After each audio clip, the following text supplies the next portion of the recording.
Still here, everybody. In the studio, in the bonus room above the garage on the north side of Fort Mill, South Carolina, in the shadow of Charlotte, the buckle of the Bible Belt, maybe a notch down from the buckle, and at the foot of Mount Belzoni, this is the York County Democratic Party podcast and YouTube show. We call it YCDP-TV. And this is episode 8, Fully Exposed. I'm Gary Pearce, your host for this episode. And yes, this is a follow-up from our last episode back at the library. In that episode, we learned that York County Council member Tom Audette had a problem with some of the books in the children's sections of the county libraries. He mentioned a few titles at the 2 council meetings held in May, but since then we've learned that there's a pretty long list. A pretty long list indeed. Tom's complaint about these books is that they expose children from kindergarten age to their teens to themes of sex and gender identity, and they include graphic images, including what he described as a naked picture drawing of a naked man fully exposed, a naked woman fully exposed. All right, that particular example from the book UBU is a ridiculous exaggeration. The picture he held up shows a cartoon representation of the mostly blank outlines of a male and female body with the internal reproductive organs superimposed. Now, to be sure, Katie and I found slightly more graphic pictures of penises and vaginas in a couple of the other books we looked at the library. These pictures were all cartoon-style drawings with minimal detail. And there was no doubt that some of the books made the point that sometimes a person's gender identity and their biological sex don't match up. And when that happens, a person can choose to live and identify as the gender they believe themselves to be, including, well, tell you what, I'll let Tom misread this page from Pink, Blue, and You. It shows a girl and a boy talking in having this discussion on this page, and this page says to be a girl, to be a boy, or to be both, or to be neither. Okay, Tom. This is a message that conservatives generally disagree with, despite overwhelming evidence from the scientific, medical, and psychological communities. They don't want their children exposed to it. And our kids and our grandchildren are seeing this content. To me, this is unacceptable. And they don't want their children exposed to it. There's an undercurrent of the idea that if children are just exposed to these ideas, if they're just aware of them, it may turn them gay or transsexual. That's not how it works. What may happen is that those kids will become more sympathetic to people who are gay or trans, and some conservative parents probably don't want that either. And what I think is most important is that kids who are already feeling like something's wrong, that their body and their feelings about who they really are, those feelings are a mismatch. These kids can learn what's going on with their bodies and with their brains. The books are just a starting place. They'll need help from parents and counselors to help them understand what's happening and what their options are to do something about it. And there are options, at least here in South Carolina. If you've been watching the news, you've seen that a few states are taking steps to ban what's called gender-affirming care for teens. So far, that means prohibiting hormone and drug therapies that can slow or block the onset of puberty. And that gives the child, the parents, and the counselors time to explore the child's psychological development before their body races ahead with physical development. The therapies are reversible. Stop the drugs, the body goes back to developing again. But we are getting pretty far afield from our library story. This stuff is all connected, of course. But right now we're talking about the books and what to do about them. We left our last episode expecting Tom Audette to make his pitch, that was to move all those books from the children's section of the York County Libraries to the adult section. We expected him to make that pitch to the library board meeting last Thursday night. Well, that didn't happen. So in this episode, we're going to show you why, and I'll show you what did happen. And I'll have a short interview with Tom himself. And then I'll take you back to the county council meeting from last week, and we're going to hear from some of you and what you told council members during public comments. We'll also hear from Josh Malkin. Josh is the Senior Advocacy Strategist for the South Carolina ACLU. He spoke to the council and we'll get his position on those books. And finally, we will hear from Councilman Bump Roddey and get his take on the books. So now I'm back on the road, this time to the county library in Rock Hill. The library board of trustees was meeting to do their regular monthly business, and on the agenda was an item referring to controversial materials. The board meets in a small room in the library, and when I got there, it was already standing room only. And once they got started, library board chairwoman Tamara Osborne made an interesting announcement. I do want to make it clear to everyone here tonight, since this is the first time we have ever had a audience at our board meeting, that there is not anything on our agenda tonight to discuss the movement of books from one section of the library to the other. How did we all get ahead of our skis on that one? Well, back at the county council meeting earlier this week, York County Council Chairwoman Christy Cox also said that the council didn't have any agenda items about books in the library, but that the library board would be meeting in a couple of days, so maybe you want to take your fight there. Just for purposes of clarification, I will add once again, the county council does not decide what books get placed on the shelves at the library. That would be handled by the director and the board of trustees. They have a meeting this week. You can go on the website and you can find out when they meet and make sure that your comments are directed towards them. But no, she didn't say that's what the library board would do. Then there were some announcements on Republican Facebook groups inviting everybody to come hear Tom Audette make his pitch at the library board. And there was that agenda item about controversial materials that I think everybody assumed was the thing about moving the books. Well, it wasn't. It was just a vote on old business regarding this from the minutes of the April library board meeting. It was a policy review. Well, we got that wrong. What's next? The library board does have a public comment opportunity, but the comments have to be directly related to an agenda item. And their rules allow for 2 people to comment in favor of an item and 2 people to comment in opposition. In the fog of misunderstanding about what was actually on the agenda, 2 people signed up to speak. I'm not quite sure for what, and I don't think they were either. But let's listen to them. So we do have 2 people who have signed up to speak. You will each be given 5 minutes to speak, and the first one is Aaron Fitzwilliam. Please come forward to the podium, state your name and your address. My name is Gary Pearce. I had a wonderful, thought-out, prepared speech, but it doesn't follow your guidelines of the topic. So I did email it to the board website or email. But I just wanted to say that there are people out there who support you, that support your decisions, that appreciate the diversity and the inclusion that you include in your libraries. We've lived here a couple of years and we've always felt welcome when we walk into the library, and we appreciate that, and we appreciate, my husband and I both are very appreciative of the diversity in the books, and that's the key. When my kids were little, they read a lot of diversity in their books. I thought that was important. I wanted them to see different perspectives. And as they are right now currently in Italy, one enjoying a semester abroad and finding the world is not just her small community that she grew up in, but there's a vast way of thinking and a vast way of appreciating the arts, especially the controversial David, which we actually got to, statue we got to see while we were in Florence. It's a wonderful thing, and I appreciate all the hard work you guys are doing and putting in to making selections for the libraries. I think you've done a great job, and I appreciate it. I felt that was important that you heard that. So thank you very much. All right, the next person to speak, Kathleen Haley. I hope this falls within the guidelines. I speak for my daughter-in-law and myself. As a mother, a grandmother, and lifelong library patrons, the proposition of labeling any books as controversial brings us a lot of anxiety and concern, especially given the current movement of groups to censor materials not in line with their own ideologies. When we allow our children to freely experience a wider world through books, we're teaching empathy and allowing them to forge an informed sense of self.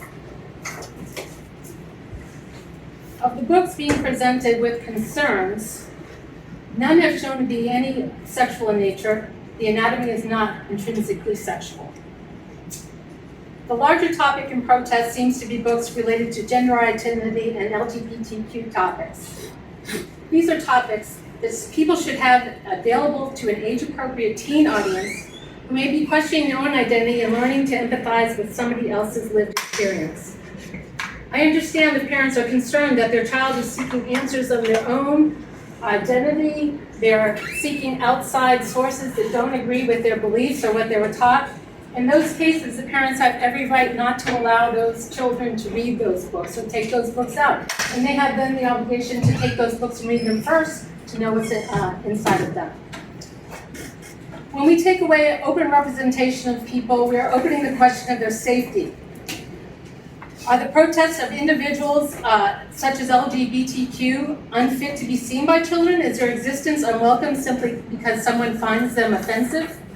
Their topic existence of their existence divisive? We cannot separate them from society and put them on a separate shelf. Luckily, that's not up for discussion today, but the books in our library are. In libraries, all are welcome, education is free, and our librarians should be the only ones in charge of our books and curating those books. Thank you. Okay, they were both opposed to moving the books, something the library board wasn't considering anyway. But the board let them speak. And nobody spoke in favor of moving books. And we all left after the board went into executive session, probably to quiz each other on why there were so many people at the meeting. And Tom Audette, who was at the meeting but didn't address the board, spoke to a reporter afterward about what happened. And it appears that he was in the dark along with the rest of us. Was there an expectation that anything was going to happen tonight, or maybe? I think there was. Yeah, there was an expectation, I think, on there. So I can't speak to, the comments that the director or the chair made. Okay. So, And so they did have an item, but it was called controversial materials. Was that something completely different, or? I don't know what they're referring to. Okay. Yeah, I do. Yeah. And then as far as going anywhere next, where would you like to? You want to see this board address? Well, this board, library board, makes the final decision. So it would be in their hands to go ahead and make that decision. Yeah. The Rock Hill Herald and the Charleston Post and Courier both ran stories about the meeting, both focused on the book policy, but with somewhat different takes. The Herald headline noted the disconnect between the board's agenda and the audience's expectations. The Post and Courier made it look as though the board had addressed the book controversy itself. They hadn't, but it's true that the books will remain in the children's section until what? It appears that neither Tom Audette nor anyone else has made a formal proposal to either the county council or the library board to move the books in question so far. So we're just blowing steam here? I guess. Meanwhile, I took the opportunity to talk to Tom myself. I wanted to point out that the pictures he described as A naked picture drawing of a naked man fully exposed, a naked woman fully exposed. were simple, basic cartoon drawings. And as you'll hear, he dodged that question, falling back on claiming that he was just representing items that he received from the public. And I apologize how noisy it was there, but listen carefully. I took a look at the books that you were showing at the county council meeting. The things that you were describing as explicit nudity, male and female nudity in a couple of those books. So when I looked at them, they were very mild, cartoonish pictures. That and a couple other books. Mild cartoon type pictures. Do you still look at those as examples of explicit male and female nudity? So the reason I displayed that is that I received that from the public, is they were concerned about the book along with other books. Yeah. So that was the reason for displaying it. The concern was that they would like to make sure that this is in the parents' hands. That's why there's been a public request just to move the books, just the adult section. Let the parents decide whether they would want the child to read it. So they would, and that's really what this is all about. Do you see those as dangerous, as something that will scar a child if they saw it? Well, again, I represent what I get back from the public, and that I made my statements on it. And it's true that when Tom displayed books at the county council meetings, he was careful to say that he was receiving them and the comments about them from the public. I don't know why he's hiding behind that fig leaf, but once it appears he was giving his own opinion.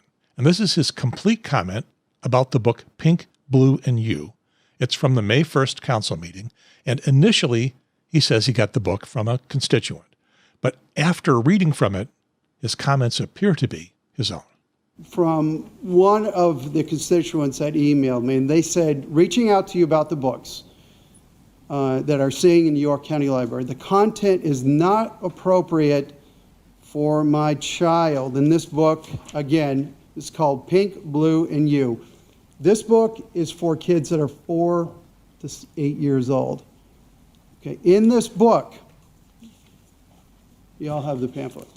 It shows a girl and a boy talking in having this discussion on this page, and this page says to be a girl, to be a boy, or to be both, or to be neither. This is content that's in this libraries. And our kids and our grandchildren are seeing this content. To me, this is unacceptable. This should not be happening in our libraries. Not happening. The inventory, and I've got a full inventory right here, and y'all have the inventory of what's in these libraries, okay? And it's been increasing. It has absolutely been increasing. Well, either way, I don't think he's fooling anybody. So I want to wrap up this episode by celebrating you guys. We've already heard from the two women who spoke at the confusing library board meeting. Before that, several of you stepped up to speak at the May 15th meeting of the County Council. And here's what you guys said. Good evening. My name is Tenley Middleton. I received my Master's of Library and Information Science from the University of South Carolina in 2008. I am a member of the American Library Association and the American Association of School Librarians. I am a board member of the South Carolina Association of School Librarians. I am a school librarian in and a resident of York County. As librarians, we strive to have spaces and collections that are inclusive of everyone. Our collections reflect and celebrate the diversity of the human experience. Choosing to remove, segregate, or restrict access to books that accurately reflect that experience does library patrons a disservice. They deserve access to reading materials that are high quality, age-relevant, and engaging. Additionally, reading helps people develop empathy. Library collections need to provide every opportunity to grow lifelong learners. Librarians have specialized degrees to select books to do just that.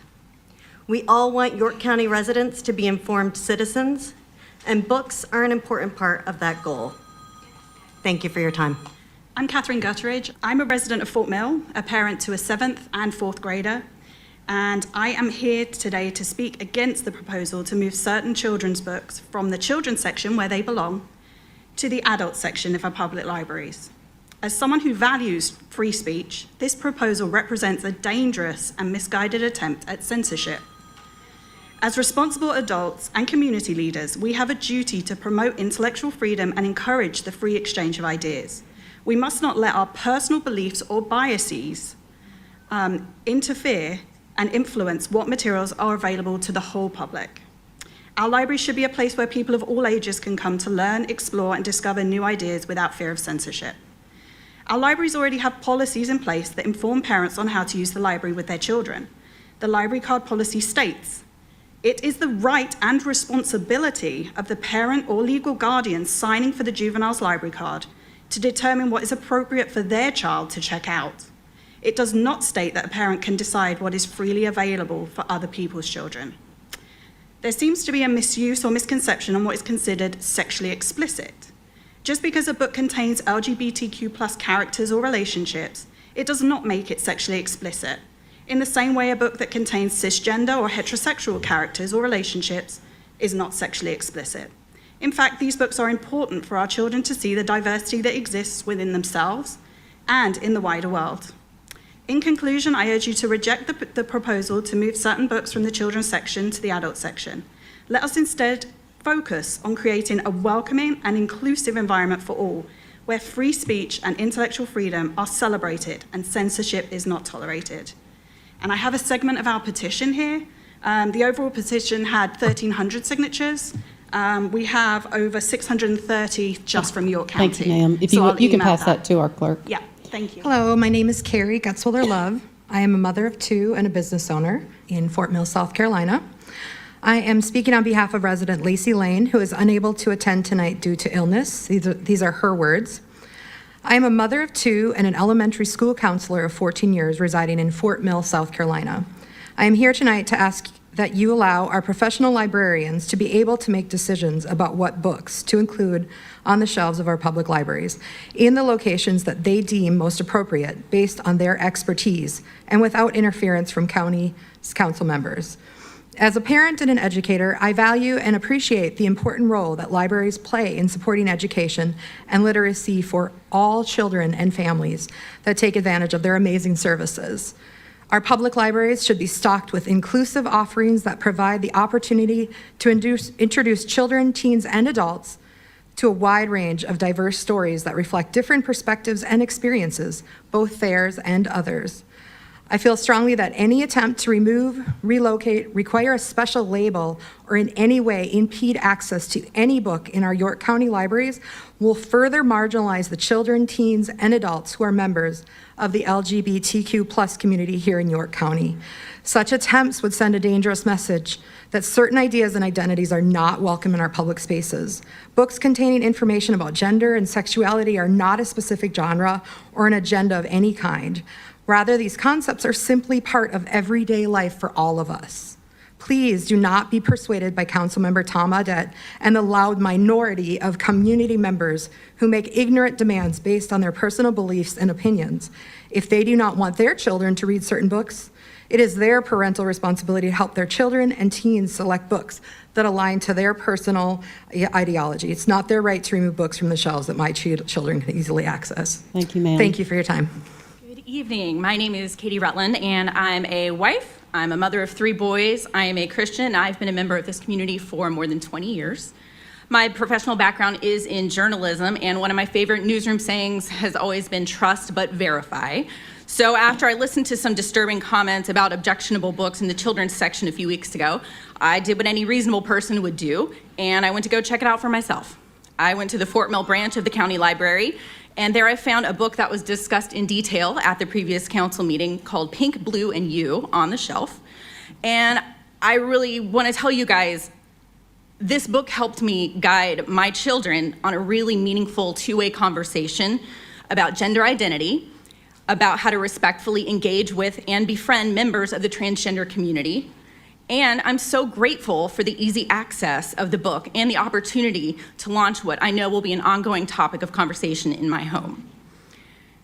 On this library shelf with Pink, Blue, and You was a beautiful collection of children's literature to help them understand really big ideas. There were books about being an anti-racist. There were books about the civil rights movement, about democracy, about strong Muslim women. It occurred to me that nearly this entire section of books has been seen as a dangerous topic at some point in history because they bring attention to marginalized groups and ideas both past and present. Segregating books about gender identity will create an unnecessary and inequitable barrier to access for citizens in this county. Current objections to inclusive books have failed to provide any evidence that these books on gender identity are explicit or harmful to anyone, and therefore a request to segregate them should be recognized merely as an attempt to divide instead of unite. One of the books that was requested be added as a foil to some of these gender identity books is called She is She, which includes an illustration of a person holding a picket sign with the phrase #EndAbortion on it. And it's curious to me that books about gender identity are seen as not okay, but abortion is. Thank you, ma'am. Thanks so much. Hi, my name is Inga Carey. I'm a resident and I'm a teacher in York County. I wanted to speak regarding the potential censorship of our York County libraries, and I strongly oppose any such measures. I respect parents or guardians' rights to monitor their child's literature intake. I don't want them to monitor mine. As a teacher, I encourage parents and guardians to be involved in their child's reading and learning. It's such a wonderful partnership, and we need more of that. We need more of that in our community. Students need us to work together, but that can't happen if groups start to limit our literature options. We need to trust the librarians who are trained professionals in how books are categorized and placed in our libraries. Diversity is a wonderful part of our world, and we need to show representation. This does not mean that there is porn or non-age appropriate books in our libraries. LGBTQIA books are not explicit or pornographic in general. Descriptions of genitalia or sexual acts should be placed in the adult area, whether it's a homosexual couple, any sort of transgender couple, or even heterosexual couples. Groups with other political or religious agendas need to stop. If they are truly concerned about suicide rates, then they would choose acceptance instead of denying other people's existence. Thank you. Thank you, ma'am. Oh, you guys are awesome. It takes courage to get over being shy or nervous and to step up and address a government body. So thank you for doing that. Next is a guy who probably isn't too nervous about speaking up. Josh Malkin is a senior advocacy strategist for the South Carolina ACLU, and he made some important points.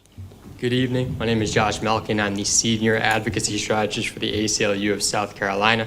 The ACLU is the nation's oldest organization dedicated to protecting Americans' constitutional and civil rights.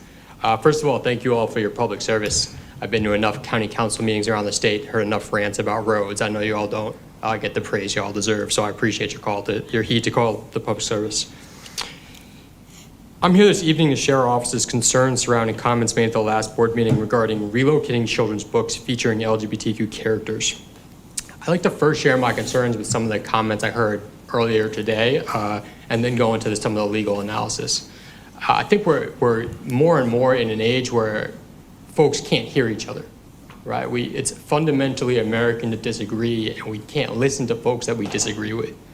So what I heard tonight, under the guise of sexually inappropriate, sexually explicit, whatever words were used, were actually two distinct arguments. I think there were folks saying that they think any depiction of gay or trans characters is sexually explicit. There is nothing more sexual about a book featuring a gay or a trans child than there is about a book featuring a straight or a cisgender kid. I think that language is harmful, and I would encourage folks to speak to gay or trans kids and their families to understand even the harm that rhetoric causes. The second thing I heard is sexually explicit material, right? Books that actually contain sexual imagery, what have you. And it's a completely different argument politically. It's a completely different argument legally. But 2 points to make in the defense of having those books where they are on shelves.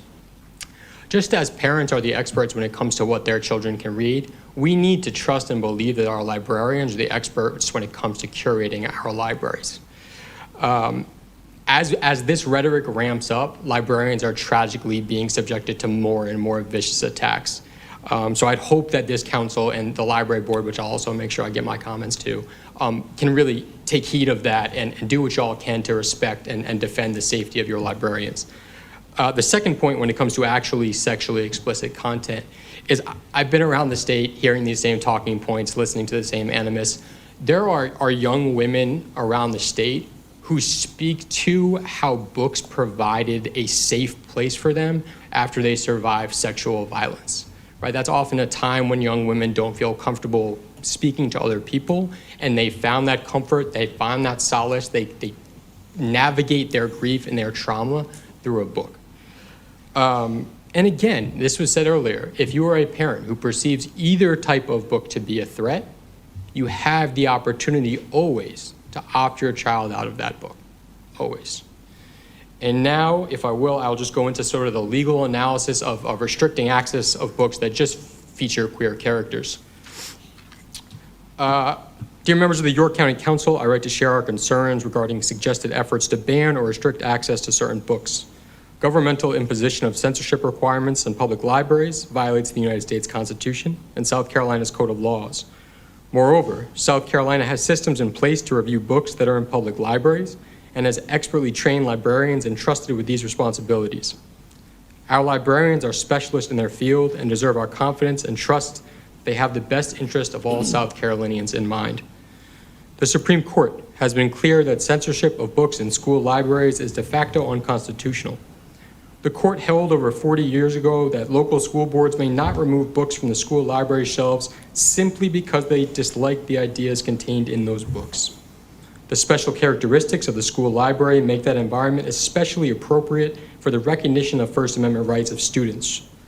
The court continues, just as access to ideas makes it possible for citizens generally to exercise their rights of free speech and press in a meaningful manner, such access prepares students for active and effective participation in the pluralistic, often contentious society in which they will soon be adult members. In light of the special role of the school library as a place where students may freely and voluntarily explore diverse topics, a school board's non-curricular decision to remove a book well after it had been placed in the public school libraries evokes the question whether that action might not be an unconstitutional attempt to strangle the free mind at its source. I know we're not here about schools. The principles set forth in PICO, a school library case, have even greater force when applied to public libraries. The government cannot limit access to library materials solely on the basis of the content of those materials unless the government can demonstrate that the restriction is necessary to achieve a compelling government interest and there are no less restrictive alternatives for achieving that interest. I will tell you right now, wanting to protect children from queer characters is not a compelling government interest. The First Amendment's prohibition on viewpoint-based censorship of library books includes a prohibition on viewpoint-based censorship of books that express support for lesbian, gay, bisexual, and transgender people. So I don't write legally that often, so I'm trying to get through some parentheses. Books or materials that focus on gender and sexual identity cannot be censored simply because they may run afoul of certain social values. The Supreme Court has held that a school board violated the First Amendment when they intended by their removal decision to deny students access to ideas with which the board members disagreed, and this intent was the decisive factor in the school board's decision. Again, I'll remind you that a public library has a higher level of scrutiny than a school board.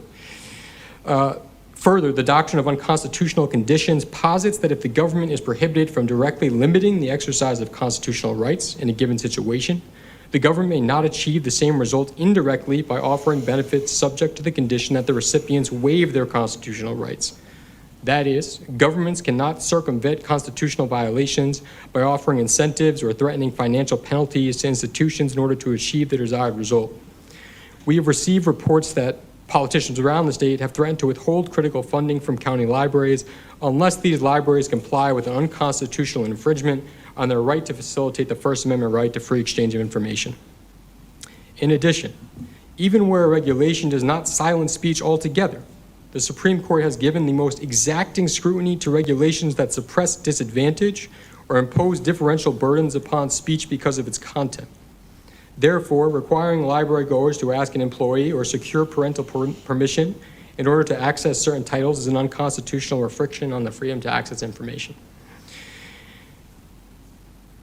In determining the unconstitutionality of book censorship in PICO, the Supreme Court also emphasized that the school board failed to use established, regular, and facially unbiased procedures for reviewing the books and ignored the advice of literary experts, the views of librarians, and teachers within the school system, the advice of the superintendent of schools, and the guidance of publications that rate books for junior and senior high school students. Local, ideologically based censorship likely supersedes and ignores the established, regular, unbiased procedures of South Carolina librarians. We write to voice our strong opposition to library censorship and offer our partnership in fighting against the effort to censor children's access to information. Thank you for your prompt attention to this matter. And again, I'll say, I'm here to defend all speech, right? I'm the American Civil Liberties Union. We are here to defend all speech. If there is a book called She is She, while I may view that book as being harmful, I would also be here saying that that book cannot be censored from library shelves. And I just say that's why the law exists, right? We are going to disagree about issues that inflare passions on both sides, and that is why the law and the Constitution exists. So I'm just here to outline, the constitutional concerns and the constitutional guidelines around library censorship. I have copies of this letter, and I heard you don't ask any questions. No, we don't. But Okay. you can circulate whatever information you want the council to consider. You can give it to our clerk to council at the end of the board, and she can circulate it to us. Thank you so much for your time. Thank you, sir. And finally, Councilmember Bump Roddey addressed the audience and his fellow council members. I'd be remiss if I didn't weigh in on what we saw here tonight with for the books, against the books. You know, it takes a lot of courage to come out and stand at this podium, be in public, for something or even against it. But I think one thing that we're really missing, the underlying tone, is that we're putting more people of the LGBTQIA community at risk. We're putting our librarians at risk. Even these conversations in this chamber, when one side was talking, I could see everybody's face. And if you were for something and the person was speaking against it, you had a look on your face. And if you was against it and somebody was speaking for it, you had a look on your face. These topics are going to divide this community. It's going to shed light on people who probably are real vulnerable during this time. And I just hate to see this kind of conversation being had in an arena that we can't do anything about. It's been noted that we don't get to decide where the books are. That's on the library director. You know, people have said you should hold back their funding. That's not what this body is going to do. I wouldn't support that. But we got to remember, we have laws, we have rules that were put in place long before us that we're living by now. And I've had this discussion at work. I've had it at home. One of the most vulnerable places kids, parents, anybody, not going into the library, you get more here than you're going to get on the shelf at a library. And nobody's talking about doing something on the internet and all those kind of things. But it's still the right of that parent. I don't care if the book's in the children's section or the adult section. I don't see 3, 4, 5-year-olds just walking into a public library without a parent who's going to be their guardian, who's going to guide them to what's appropriate. And if that child picks up a book or is interested in a book and that parent doesn't feel it's appropriate, that parent is on site. And I made this comment to a gentleman before this meeting. We're going down a slippery slope if we're starting to try to decide things that replaces parenting. That's not what I ran for, and I don't think anybody up here would have ever put on their campaign literature that I will support taking your right away as a parent for your child to decide what's appropriate, what's not appropriate. That's not what we run for. We're here for your local government to make sure we run an efficient government, take care of the citizens, and things that the government can take care of. I don't want to get into doing things that takes your right away or anybody's right as a parent. When you walk into that door of that library as a parent with your child, you have the ultimate right to decide what your child picks up or puts down or have access to. So let's don't hide behind, let's protect our children. When you get certain groups of people that says, I don't like this, I want to change this, but the law says, change the law if you want to change something, but that's not why I sit up here. I'm not interested in telling our library director, move these books or we're going to cut your funding. That's not on the table. But what I am concerned about is the separation, the segregation that this is going to do just by the public comment section. It's dividing, it's not bringing us together. It's showing that you should be over here because you think a certain way. I should be over here because I think a certain way. We got to start listening more to each other. Someone made the comment, everybody's talking and nobody's listening. You know, somebody who needs to read those kind of books, whenever it's appropriate for that family and that parent, that child to make that decision. And this balloons over into several bigger decisions that people in Columbia are making, people in Washington are making when it comes to a woman, her health choices. That's not what we need to be involved with. I dare sit up here and try to tell anybody, male, female, what's appropriate for them and their child, their bodies, their household. Let's make sure we are directing our comments to the appropriate body. I think our chairwoman did a good job of saying, go to the board, the library board, have that discussion with them. It's not that we're not concerned, but this is not the right body to have that discussion. Please, ma'am, please, sir, try to make sure you reach the right body, the right people, the right ears to have those discussions.